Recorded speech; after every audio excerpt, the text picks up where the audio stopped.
This is Nick Sakevich, Commissioner of the National Lacrosse League, and you're listening to Pro Lacrosse Talk. On Schreiber. Sidearm whip, scores! Now it's one. Fidel scores! Hands off for Rabel, switches hands and scores! Carly Miller showing off those shifty skills. Right off the bat, there's Lyle Thompson!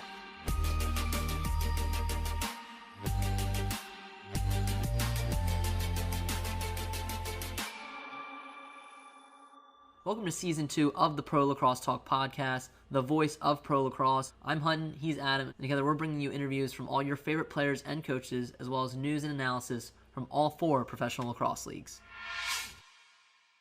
Welcome to another episode of Pro Lacrosse Talk. This is episode 116, and today I'm here with my co-host Adam, as well as the guys from Going Offsides Podcast, Nick Zoroya and Ryan Kuhn. Guys, welcome to the show. How are you guys doing today? Good, man. Thanks for having us. Doing well. Thank you so much for having us, man. It's good to be on with you guys. Great to talk some lax with you. No, absolutely. You guys had me on a few months ago, so, returning the favor here a little bit. It's always great to have a bunch of people talking some professional lacrosse. We are getting live lacrosse pretty soon. The NLL announced it's returning April 9th to start their 35th anniversary season. Let's get your guys' thoughts on the announcement. We're going to get live lacrosse in, less than 5 months here. How are you guys feeling about that? And it's obviously a little bit later than we wished, but the fact that they are returning and they have a plan in place is pretty exciting. What are you guys' thoughts? Yeah, I'm definitely pumped. I mean, I made this known to you I think over the summer. This is the year that I plan on getting into box pretty heavily, just because it's a great opportunity to. There is still that vacuum, and the sports schedule is just really weird this year. So I've always been a casual fan and observer, but this year I think is the year that I'm going to get to know those guys that don't play field. And because right now it's easy for the guys that play both, but I'm definitely excited for that. And I don't think the NLL, I didn't even think about it really when it came out. Other people were like, did they do the right thing? Is this okay? I'm like, who cares? Like, you're the winner league team. Like, this is your league in the winter. So who cares if it's a little bit later? Like, let everybody else figure it out based on you. Now, I know that there's ramifications, for the other box leagues that typically do run during the summer, and you guys are better to speak about that. But yeah, I don't think that there's any problem with it. And I'm sure we'll talk about the potential conflicts later with the field leagues. Ryan? Man, it's exciting. Once they announced that they were putting the Riptide or a team back in the Nassau Coliseum on Long Island, I was back in. I think it's awesome. I'm really excited. I think that, with everything going on, with a lot of uncertainty around a lot of other things, I think, them doing the right thing and pushing it back is definitely an awesome thing. I think it gives them the best path for success, as opposed to kind of doing some things and trying to make some decisions where they might have to backtrack a little bit. I think it gives them a lot of time to see how things develop, to really kind of nail down a huge plan, because you're talking about, as opposed to a lot of other leagues where, the majority of the people are from, say, North America, or even in the NHL, like most people come from Canada, it's a split with so many people traveling and doing so many different things and having full-time jobs as well as playing. It gives them an opportunity to really kind of nail down a plan that really gives the fans something to look forward to. I think it's awesome. I'm really looking forward to it. And also too, with the uncertainty around college athletics, man, it might be the only lacrosse that we're watching for a really long time. So I'm pumped, as I'm sure all you guys are. It's a great time, and I can't wait for it. Yeah, absolutely. And it's a great time for the league just to kind of put some news out there too. They've kind of been on a hiatus a little bit there, and they were unfortunately not able to finish out the season, right? They're too big to necessarily bubble, but too small to make something really impactful. So it's really exciting that they make this announcement. In addition to this, right, the Hall of Fame was announced that it's coming back, which is really, really exciting. So we can talk maybe later some Hall of Fame picks potentially, but yeah, I'm really excited for the league's announcement and the prospect of a season. It's definitely interesting too. They plan on having fans. And obviously I think, we will have fans by that time. I mean, you're going to have the return of the NHL and NBA, hopefully. We don't know when that is, but they're looking at, January, February timeframe. I think it was smart for them to choose April because it gives them time to kind of see what these other bigger leagues are planning on doing, where they play in the same arenas. We had heard too from Commissioner Sakevich that they toyed with a bubble for a little bit last year. just didn't make sense because, like you said, Adam, they're a little bit too big. They rely heavily on, fans attending games. The ticket revenue is a huge part of the business, whereas other leagues, kind of like the MLL and PLL, it's not as big of a thing for them. That's why they were able to do these bubbles. Whereas the NLL, it's a big thing. There's a lot of arenas that get sold out. The Bandits are a prime example. Halifax had a good showing last year. Calgary always shows out well. There's a ton of them that are turning out well. And, I think it's just going to continue to rise. This is a league that's growing. They're going to welcome the 14th team. We'll know a name in, a little less than 2 weeks, I believe, Fort Worth. They're going to welcome a 15th team. It sounds like 16 is also on the way. So, this league's growing. And it's going to be exciting. And I think what you hit on too, Nick, like a lot of people were a little bit worried what this meant for field. We're going to get into that, but they made the right decision for the NLL. The NLL is, I'd say, the most successful pro lacrosse league right now. I think that's not really up for debate. Again, we mentioned how many teams they have. Recommend they're 35 years going strong with this league. They, obviously been successful for a while now. And I think now they have strong owners. So it was the right decision for them to, make it on their own terms. But to be fair, Commissioner Sakevich said he's talking to the PLL. He's talked to Paul Rabel. He's talked to Sandy Brown with the MLL. And so they're definitely taking into consideration, because that's where we're going to find a little bit, of the conflict's going to be not really with us as fans. We can watch whatever's on TV, whatever's on, going to be showing, but these players are going to have to make some decisions. And you have some, big name players that play in both leagues. Zach Currier is a prime example, and he was just named president of the PLPA, which represents these NLL players. There is no governing, body that kind of represents the field players. I think that maybe we might see the PLPA attempt to represent these field players in the future. They did try to do that in the past. It kind of fell through. But what are you guys' thoughts on this potentially impacting the field season? Do you see the PLL and MLL accommodating the NLL? Because I think right now the ball's in, the field league's courts to kind of accommodate these players. Or do you think they're kind of just going to, go guns ablazing, start when they intended to, and kind of leave it up to the players to make the decision? So personally, I think two things. The PLPA being a box players, union, that's to their advantage, because now you have a bunch of guys that do play both, and they all have a union and they're all organized. Okay. So that is tremendously to their advantage, because they can all say together, hey, we won't play the PLL before this date, or we won't play the MLL before this date. If it was the other way around, the box league, the NLL would be on the other side of this thing. So I think that's to everyone's advantage that it already exists for the box players, because they have all the negotiating power. Two, I don't think, if you're smart, personally, I think this is huge for the MLL. And here's why: because the PLL is going to do whatever it does. It doesn't really care what anyone else is doing. And I think it's going to turn off some of its own players.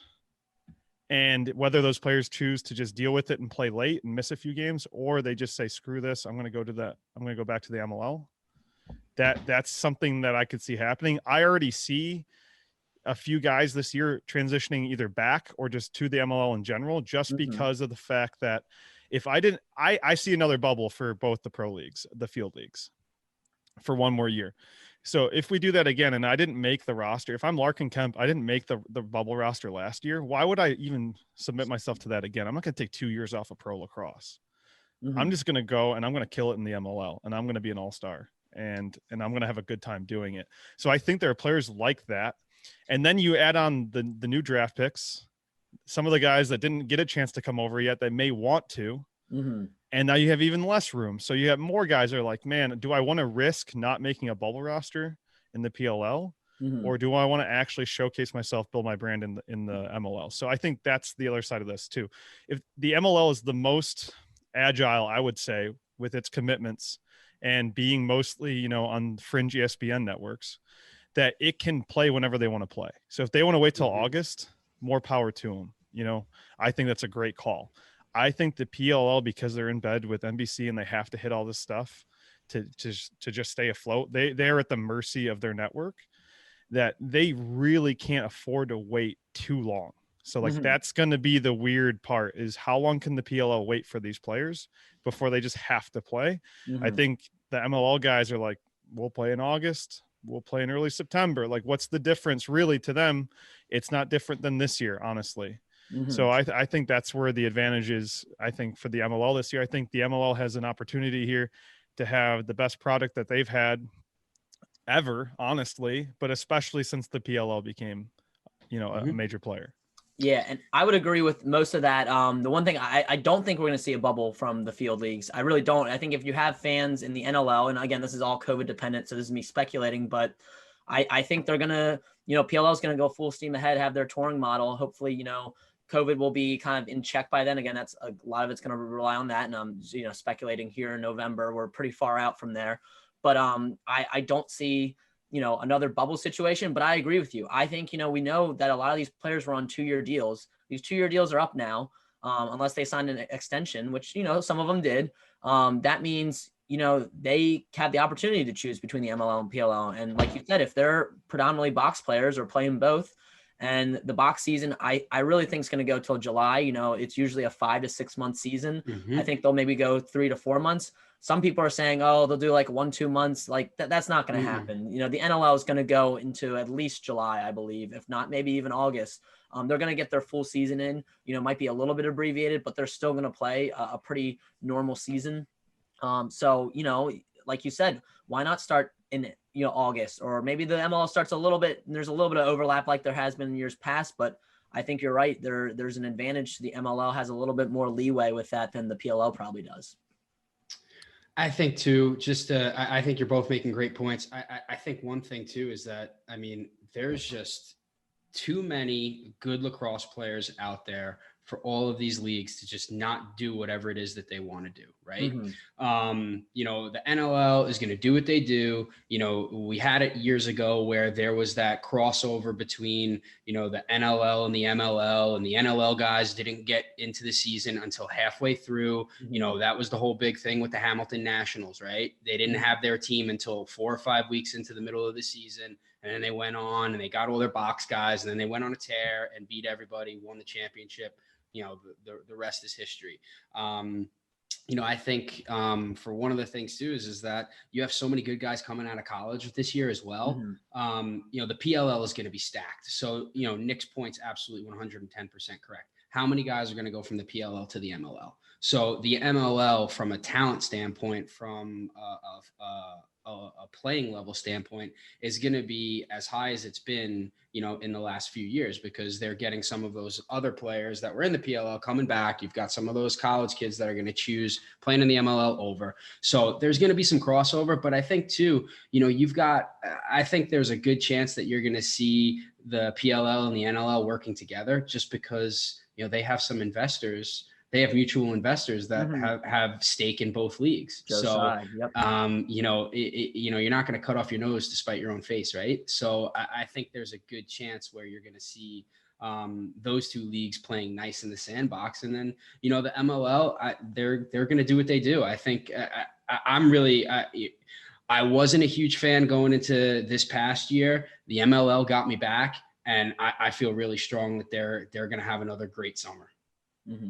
And, you mentioned some guys, Nick, too, like Larkin Kemp, that maybe, might go back, some of these players that, maybe a little lesser names. Do we think any of these big names, like, Adam and I were kind of talking, Adam, like, do we think like the Thompson brothers that are in the PLL go back to the MLL, play with Lyle, or, guys maybe like a Chris Cloutier or Ben McIntosh that are pretty predominant in the NLL?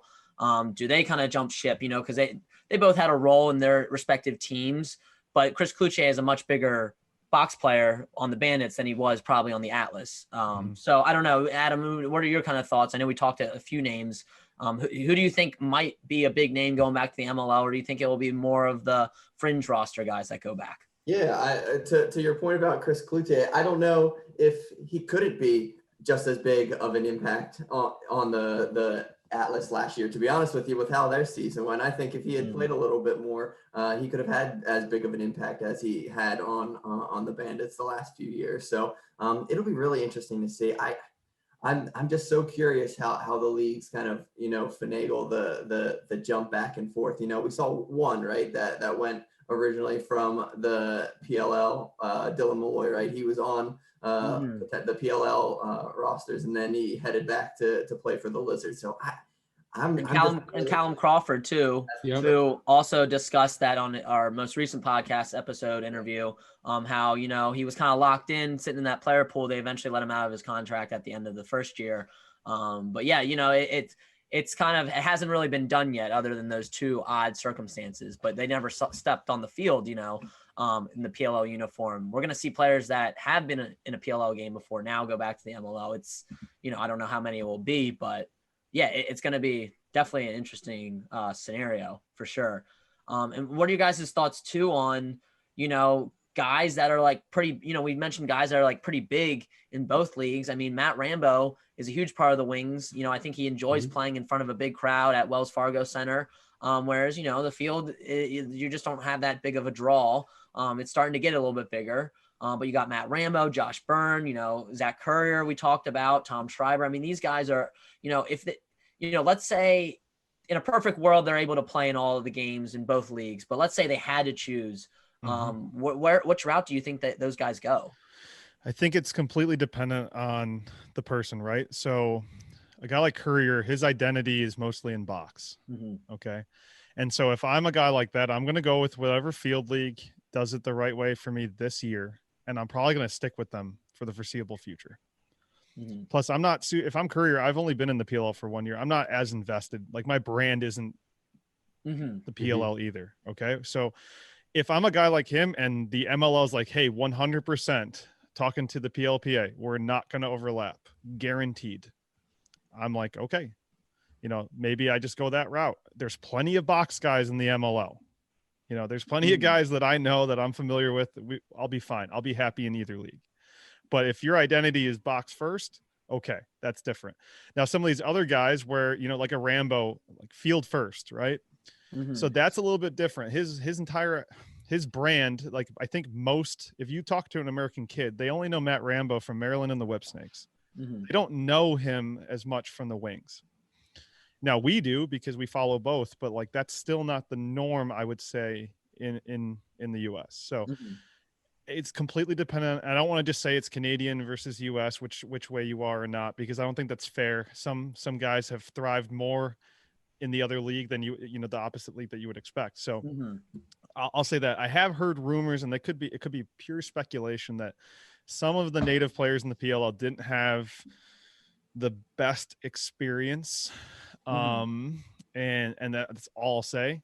And that I could see them going back and saying, like, let's maybe it's best for our entire brand if we unite into one league and really push that. And, let's not kid ourselves. Zed is incredible, but still Lyle as the head of that show. So do I think you could see, a guy like Jeremy, I couldn't tell if he was on the Atlas so that Paul could make great social media posts, or because he was legitimately a member of the Atlas. I would love to see him playing significant minutes, right, in the MLL. So I could see some stuff like that happening. I don't think it's just how the games go and how the playing time goes. Like, I don't think Connor Fields is going to bail on the PLL just because of his situation. If anything, there's more box guys, in the MLL. And I, from what I had heard, that there was an issue with some of the, the guys on the Chaos. That's why he wasn't playing at the end. It was more player's choice than it was coach's choice at the end there. So I think that's going to happen. And then just to circle back real quick before we get too far, I think that there's going to be some version of a bubble, maybe more so for the players than it is the fans. Maybe we have, a 20% attendance at the MLL bubble and it rotates, but the players do need to be kind of sequestered to make sure that they get a full season off, because you don't want to do the touring model like the PLL, and then you got to worry about each state's individual restrictions, and that just gets real messy real fast. So I think if you want to guarantee your league survives, you need to do what's in the best interest of 100% this happens. I don't think even, when we're planning for next summer, you can 100% say it's going to happen in a traveling model. I just don't see it. I do think we can have fans. I think in the NLL, it's great in April if you want to have fans, but it's still going to be only a portion of what you would normally have. I don't think, especially in Canada where they're a little bit stricter, you're not going to have 100% fans. Well, who knows if those borders are even going to be fully open? And that's another, that's a whole nother thing. Restrictions on these guys. Who knows? Tom Schreiber plays in Toronto. Yeah, and that's the thing is there's a lot we just don't know. We're speculating. Mm-hmm. I'm kind of operating on the assumption that everything's kind of going to be returning back to normal. We don't know that. It's still very far away. Canada is now doing rapid testing at their border sites. You don't. I think at certain sites you don't have to necessarily quarantine for 14 days like you did before. That's pretty much, I think, within a week or two happened. So it's pretty new there too. But again, like you said, there's a lot of ifs. And we really need, we talked to Mal Silva about it, and he wasn't at first allowed to play in the MLL tournament last year because he was considered an amateur athlete, even though he plays professional lacrosse at the highest level. So we need both these leagues to work with the governments to be, make them full-time professionals in the eyes of the government so that they are essential workers and they can actually get to where they need to go to play. Because otherwise they're not going to let part-time amateur athletes cross the border. So that's something that the PLPA should definitely, work on, just their status within the government, because I still think that's a huge thing moving forward, not only for, the armed forces players, but also just in general. There's tons of stuff going on with the government that's important too. So, but yeah, let's talk more, Ryan, about guys moving over from one league to the other. And absolutely. And I don't want to too also, I mentioned, what decisions these players would make. Zach Kerr is a prime example of a guy that would go play a game on Friday, in the summer box, and then go play an MLL game just after wrapping up an NLL season. So a lot of these players are no strangers to playing multiple games on multiple weekends. I think that's a testament to these athletes and what they're able to do, doing these back-to-backs, multiple games in a weekend.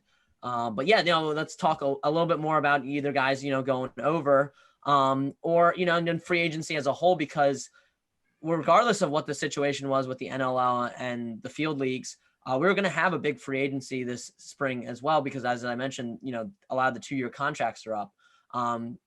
Who are some names that you guys think are going to go over? I know we mentioned a few, but are there any other big ones that I kind of missed that you think might return to the MLL? I think the environment is going to affect that a lot, right? So if we are still somewhat conservative and precautionary, and we do have limitations, like we are going to do another bubble, I tend to think that these guys that were in the PLL and like they live in the Northeast or wherever that MLL bubble might be, that might play a factor. Like how far away from home do I need to be for how long?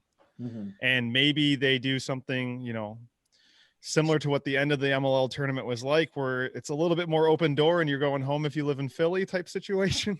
So maybe that plays into it too. If you, maybe they try to keep it local. Same thing. If the borders are closed, maybe they're trying to have mostly North American rosters. Like I think the environment's going to play a lot into that.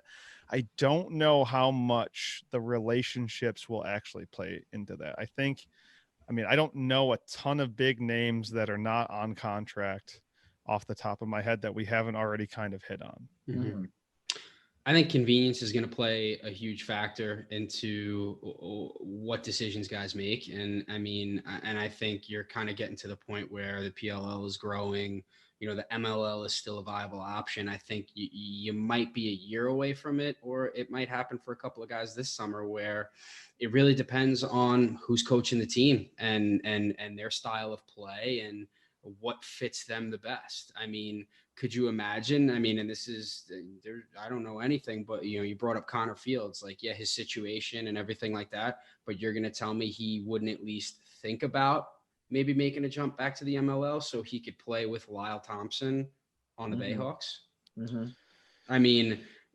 I could, in a perfect, I could totally see those the Albany guys getting together and trying to make something work like they had when they played together in college. And you see that. I mean, guys that have a lot of chemistry and guys that play together, those are the guys that have success in the way these professional leagues are built right now, because, you know, they aren't practicing every day. They don't have the ability to build that chemistry on a daily basis because they're off doing other things and they can only get together a couple of days a week and so on and so forth. But I mean, that's just me. I don't know if we're there yet. But I think as the PLL grows and as some guys get maybe a little bit more dissatisfied with their roles within teams, they're going to do things that are more convenient to them, whether it be a travel situation. I don't think finances play a little bit into it, but you know, at the same time, like, you know, as guys' individual situations change, whether it be work, personal life, travel, all that stuff, you might see some guys that you might not have thought make a change. Maybe they do go make a change. Yeah. And I think the power's now to the players too, because, you know, you made me think too, like you said, you know, guys choosing where they play and accepting roles. Well, some of these fringe guys too can kind of play a wait and see. If you're on the Chaos, maybe their practice roster or whatever, and it turns out, you know, some conflicts do arise and a lot of these Chaos guys are playing box and can't make the games, well, you're going to get the call up, you know? So that's another situation that might happen. You might see some of these guys get, you know, opportunities that maybe they wouldn't have been afforded to them. Well, that's like a Steven Berger in the MLL back in the day. Like some of these guys that might be fringe guys, that might be, you know, a D3 guy that gets a chance because somebody had a prior commitment somewhere else. Like that's completely possible with the way the schedules might be set up. So you might see, you know, there might be the next budding star for, you know, the PLL, you know, on a practice roster right now. I mean, guys do get better as they get older because, you know, you don't really reach your physical peak if you stay in tip top shape and you grow and you mature and everything like that. Like, you know, it takes some guys like a couple of years to really kind of reach the peak of their game. And to piggyback off of what you were saying about convenience and work, when I thought about that for a second, I look at the guys that play in the PLL, and a lot of them are on a coaching staff somewhere in college, or they've made lacrosse kind of a full-time gig, or they work for the PLL.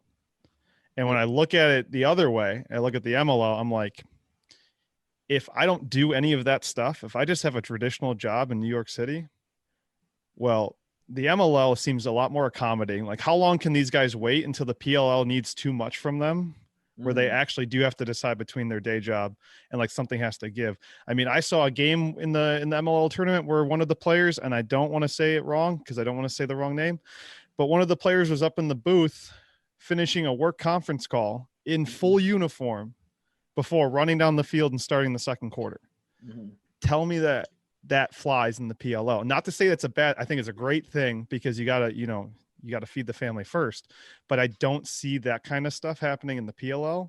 And the MLL, I think they're going to be a little bit more accommodating to guys that have a full-time career that does not revolve around lacrosse. You know, if I'm Deemer class, I can go to Utah for 2 weeks and run my online business, my training business. No doubt. And that's not the case for many of those MLL guys, many of them. And listen to, at some point, these guys that are on a college coaching staff, they're going to have to make a decision because, you know, people only give you the rope and do that for so long. I mean, if teams have bad years and you're missing time from a recruiting event to go play in a pro league, you know, at some point you're going to have to make a decision. You know, and there are some guys that are coaching, that are head coaches at the Division I level right now, that are playing in the pro leagues.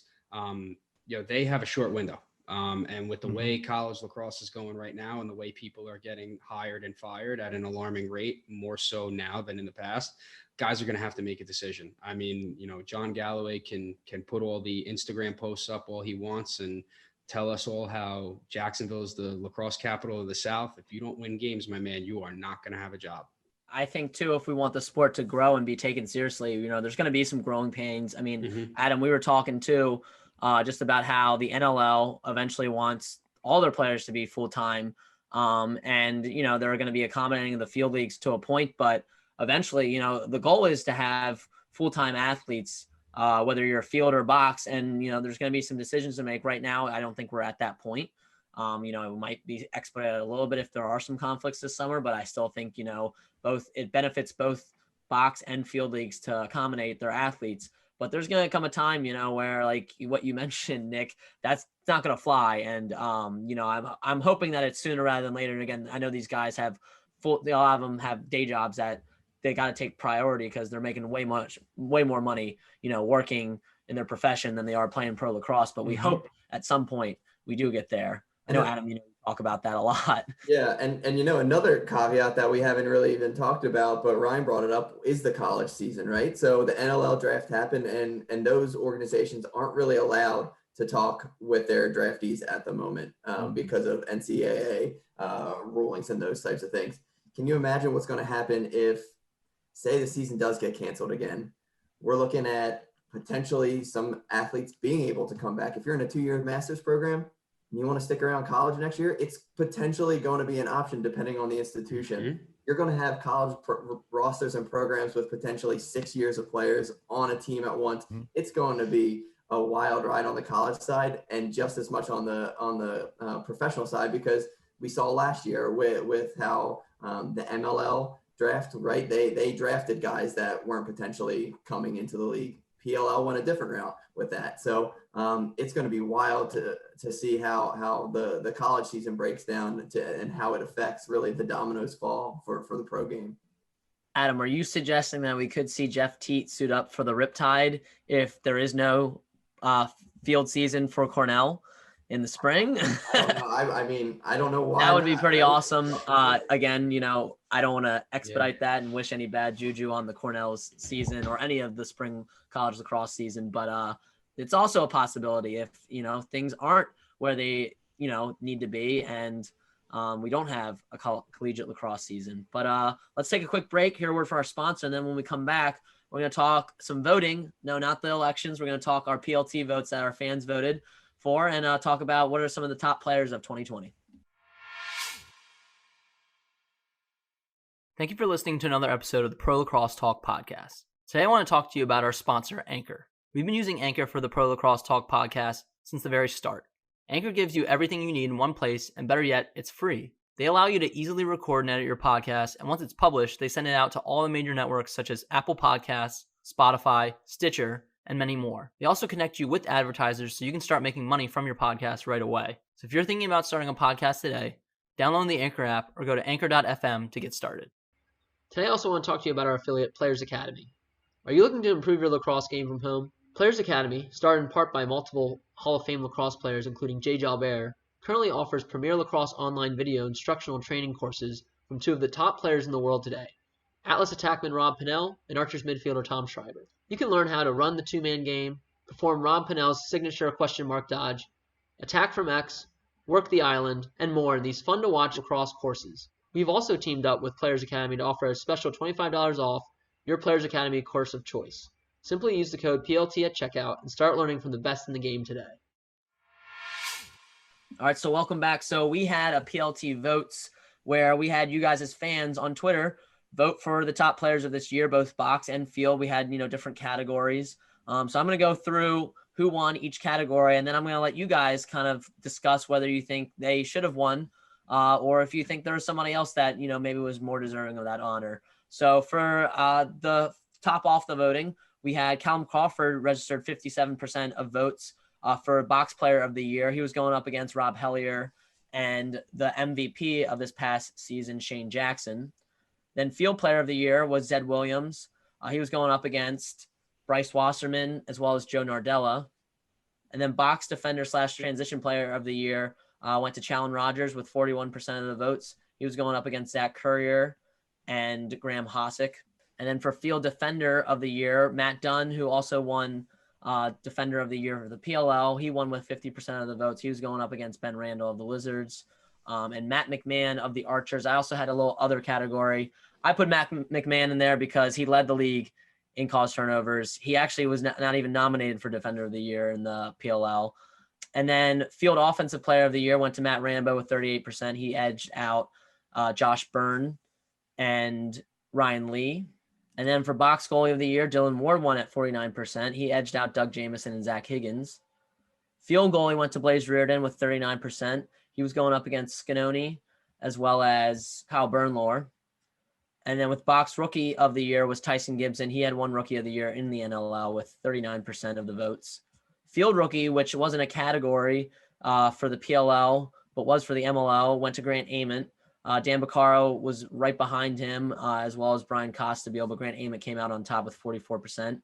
Box coach went to Mike Accursey with 38%. You know, he took over that Halifax Thunderbirds team. It was his first year as head coach of the team, and he edged out Paul Day and Glenn Clark. Field coach went to Sean Quirk, who won his first championship with the Boston Cannons. He edged out Jim Stagnita, winning back-to-back, as well as Tim Sudan, who kind of turned that Chrome team around.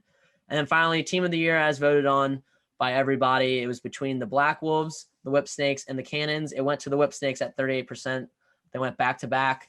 So understandably, they were the top team. We had almost 1,000 votes. We appreciate everyone voting. Let's get your guys' thoughts, though. Who got snubbed? Who was maybe right on the money? What were your guys' thoughts on this voting and who won these awards? Yeah, I'll take one right away. Zed Williams is fantastic, but I thought, and this was no secret when I was helping with you guys during the bubble, I thought Nardella was by far and away the most. I knew you were going to go there. He's the most impactful guy. Okay, the ball doesn't get to that end of the field without Nardella. Okay, it was make it, take it.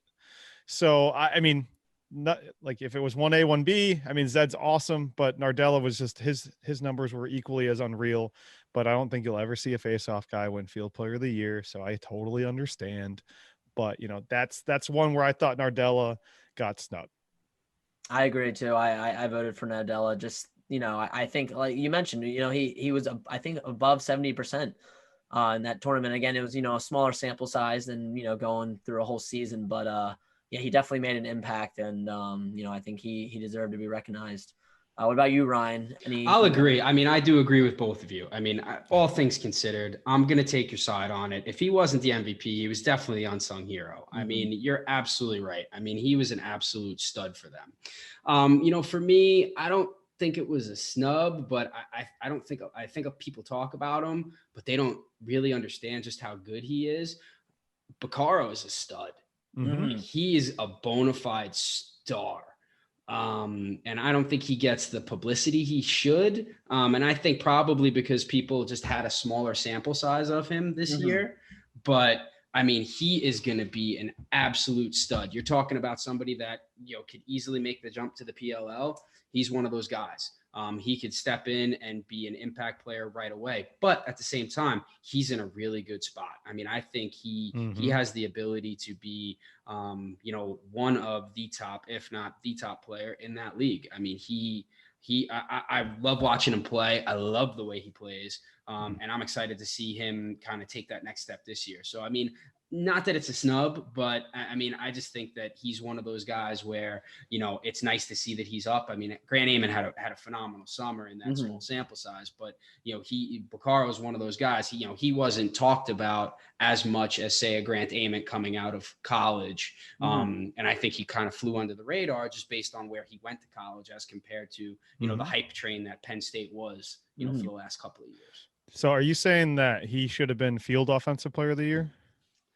I'm like, not saying or feel like where did he get snubbed? I'm just trying to, so for the sake of argument, rookie. I think it was rookie of the year. Okay, it was Field Rookie of the Year, and I'm not saying he was snubbed. I mean, I think you could go either way with that. I mean, just for me, that's somebody who, you know, I don't think people really truly like, you know, it's kind of piggyback on what you said. I mean, you know, with Nardella, you know, him not getting the love that he deserves. I think, you know, Baccaro, not in the same breath, but he's one of those guys where with what he does and what he brings to the table and his level of talent, I don't think he gets as much love as compared to, you know, the guys that are, you know, obviously performing in the MLL, but definitely compared to the talent level that's in the PLL. Yeah, because when I look at, I know you guys had to like cut it off somewhere. Like, so for Field Offensive Player of the Year, you couldn't put Zed again. But in reality, like if Nardella is my Field Player of the Year, Zed is for sure my Offensive Player of the Year because Rambo wasn't even the best attackman on his own team. True. I mean, Rambo had a big role. Like there was a reason why other guys were still open. But if you looked at the numbers, like Zed is by far. You could make the argument that Rambo meant more to that attack, though. I would make that argument. I think, I think I would still give the edge to Zed, but Rambo kind of flew under the radar because it was, Zed Williams finishing a lot of those shots. And again, Zed also scored a lot of unassisted shots as well. But, Rambo's still the guy that makes that train go. Adam, what about you? You have any goalie opinions? Yeah, I mean, as much as everyone wanted to trade Dylan Ward last season, I'm all for the Dylan Ward as box goalie of the year. That was a toss-up. Doug Jameson actually ended up winning that award. And kind of speaking of the box, it was another interesting one that in our vote, I think Callum Crawford won, right? And I think that's probably what most people would have expected from the box game. I think Shane Jackson was a little bit of a surprise. Obviously, a fantastic choice, had a phenomenal season with the Swarm last year, but I think a lot of people thought Callum would win, and I'm not surprised he won on our end. So, but I mean, for how Blaze's season started last year, in terms of just the chirping and whatnot, right? Say it. Yeah, right.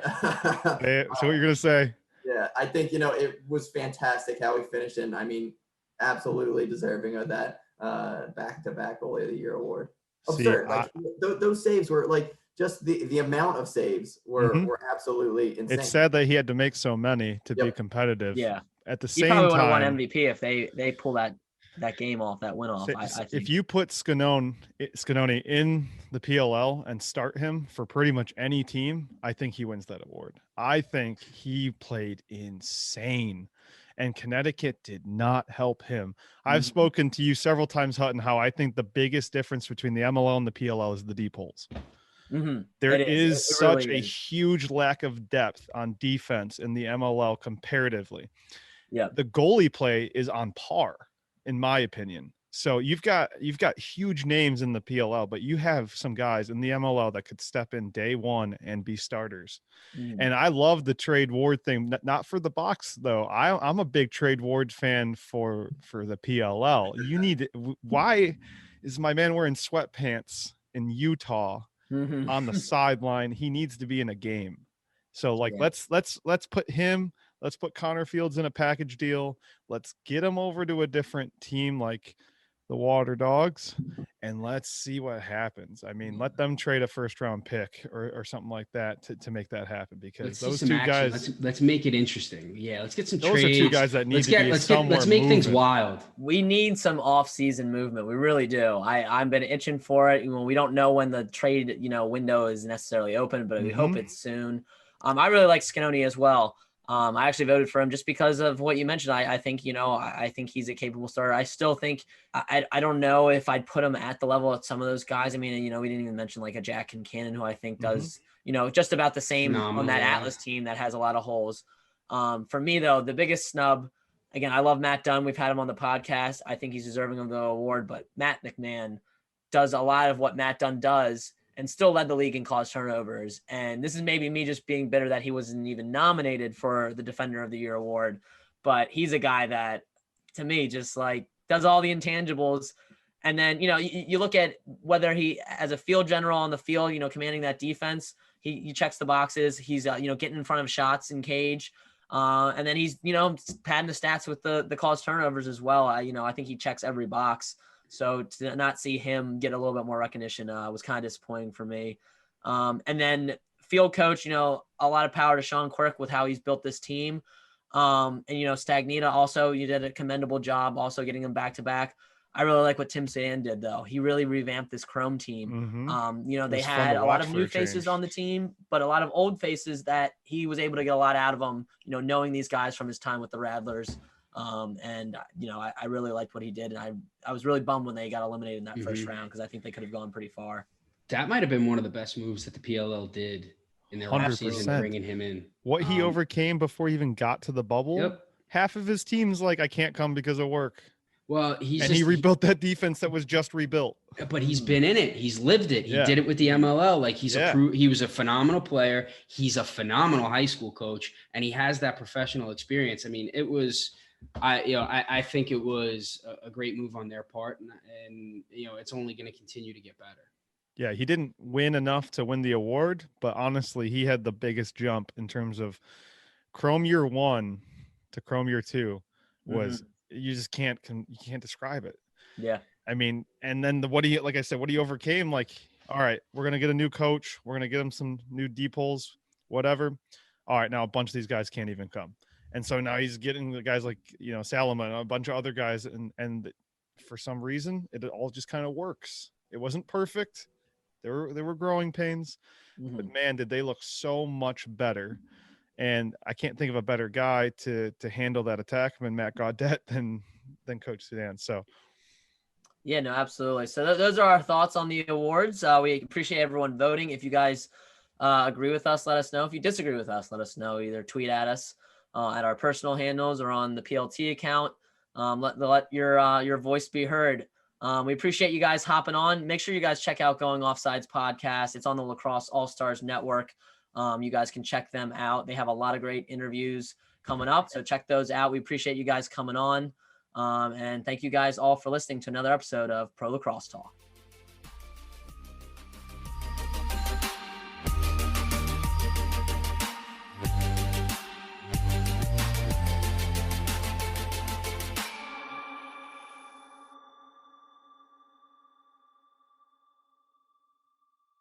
Today I also want to talk to you about our affiliate Streaker Sports. Streaker Sports features an array of throwback t-shirts and apparel, including t-shirts of defunct major indoor lacrosse league teams such as the Baltimore Thunder, New York Saints, Syracuse Smash, and Boston Blazers. They also provide custom uniforms and shorts that are perfect for your rep team's upcoming lacrosse tournament or season. Better yet, we've teamed up with Streaker Sports to provide you with a special discount. Simply visit streakersports.com and use the code PLT to save 15% on your order today.